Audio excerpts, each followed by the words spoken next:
Last night, my wife's boss from her brand new job invited us over for dinner. On the drive over, my wife reiterated many times to me just how important it was to make a good impression. I scoffed and arrogantly informed my silly wife that I always make good impressions. My wife's boss is a single lady in her 50s, so it was just the three of us. We chit-chatted over drinks and salads and seemed to really be hitting it off. She laughed at my well-timed, perfectly appropriate jokes, and my wife seemed pleased. Soon she brought out the main course, a nice big juicy steak for each of us. As I began to cut into my steak, I was discouraged to discover how undercooked this steak was. Now, I've had my fair share of rare steak. I prefer medium, but I can handle rare. This was several minutes on a hot grill short of rare. I probably could have resuscitated the cow had I tried. Instead, I sat there fidgeting with my knife and fork, worrying about how I was going to get away with not eating this steak. Claim veganism? No. I'd already feigned great enthusiasm upon seeing the steak. Just then, our hostess excused herself to the kitchen to take care of some dessert preparations. As I looked across the fancy dining room table, at the open window of this third-story apartment, a cartoon light bulb appeared over my head. I knew I had to be decisive, realizing that she could return at any moment.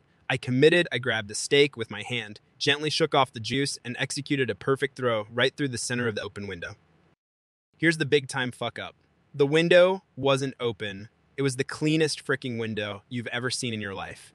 That is, until my mostly raw slab of steak slammed up against it and slowly slid down, leaving a trail of bloody juice in its wake.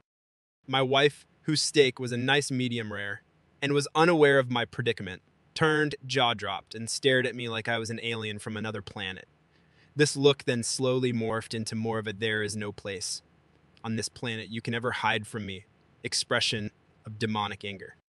My wife's boss heard the thud of the steak on window impact and came quickly. She took in the scene, the steak sitting on the windowsill, the blood trail, my empty plate, and then gave me an inquisitive, puzzled look.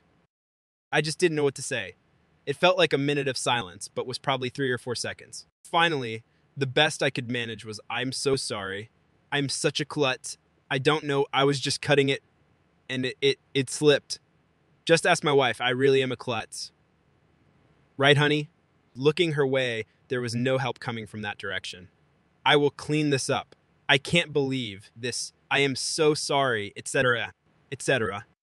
Both women continued to stare at me like I had escaped from the loony bin, as I smeared the blood around the window with my cloth napkin, dusted off the steak, and continued to mutter my incoherent explanation. I knew no one was buying the story. I knew what I had to do. I sheepishly returned to my seat and proceeded to eat every bite of that disgusting, cold, chewy, bloody, raw steak.